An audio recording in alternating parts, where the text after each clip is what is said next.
Yr Esgair is a grade 3 scramble and is by far the most dangerous in the Cicerone scrambles in Snowdonia guidebook.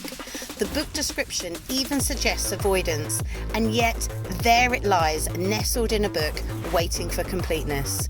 With only 3 scrambles left out of the 80, it was time to face this tempting-looking ridgeline with loose scrambling and a dangerous start. How bad could it be when the book itself describes this as a thoroughly nasty scramble with absence of anchors and a hazardous affair?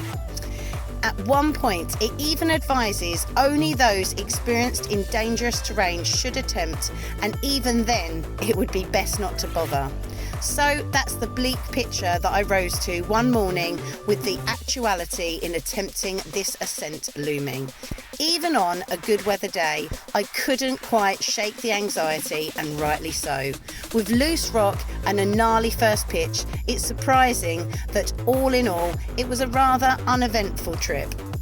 So here's our story, the route and the places for protection, and my feedback on how to conquer this if you dare. Anyway, thanks so much for watching. If you did enjoy this content, please don't forget to like and subscribe. Here we go. This bad boy is where we're heading today. I'm very nervous today. Matt is just massively complacent about this. I hope that he's right and this isn't going to feel like a near-death experience. However, the guidebook says basically don't do it. But yeah, we are, because I've got to tick it off. Why would they put it in the guidebook if you weren't meant to do it? So yeah, here we go. We are nearly, oh, we're driving around. What, any last words, Matt? Any last words, Matt? No, we'll be fine. It'll all be good. There you go. This is what I mean. He's just so in denial. Don't look like anything there. And there she is. It looks like such a glorious day. Let's hope we live it out. There we go. You got a good old Folgok over here, and we're following this fence line. Look at that. We've come from down there. Got Triffin in the background, Penny Owen, all the Idwell slabs. Loving life. It's blowing an absolute gale up here. It's still very windy. Here we go. Here we are. This is a gorgeous view all around. You can see, and we'll see back there. Great all round views. So we are here. It's very grassy. Matt was forced to bring all this gear. Yeah. He probably won't regret it.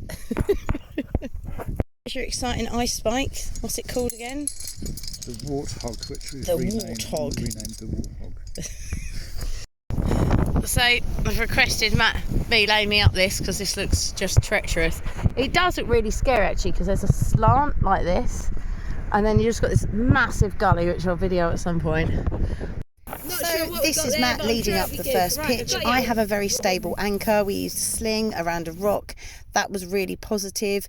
I guess the big issue here is we obviously have quite a bit of drag. It's quite windy.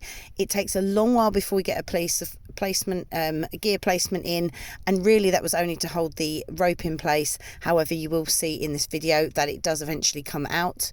And what we do see is that Matt gets up at least 15 metres high with only getting one piece of gear in the end, which he said he wouldn't have felt overly comfortable falling on.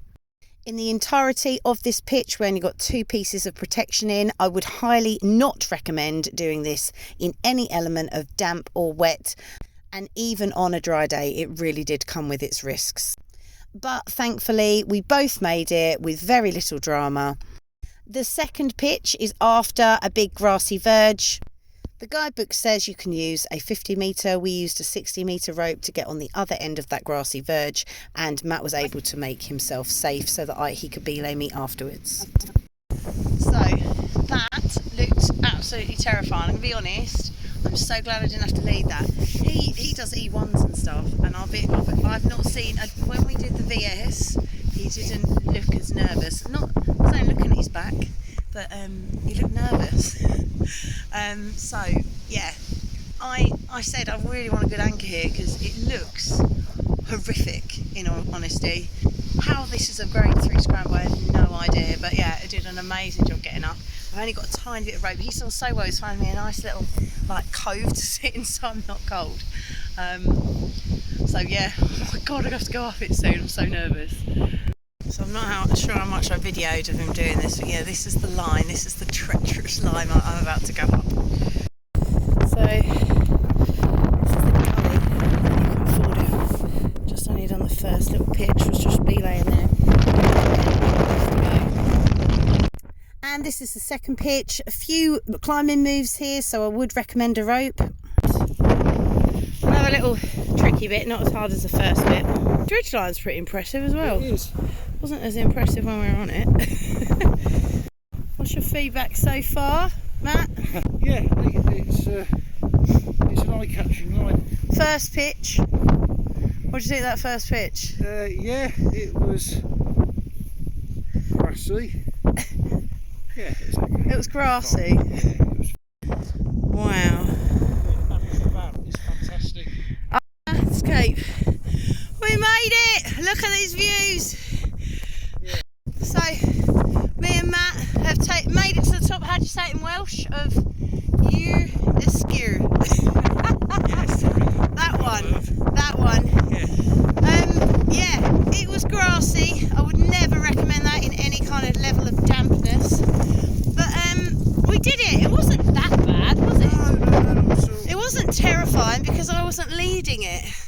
So yeah, aside of the point where Matt said up you go and started taking out protection, I was like, what the hell is this? It was not too bad at all. What would you rate that out of 10? 5 for the climbing experience, but 10 for the overall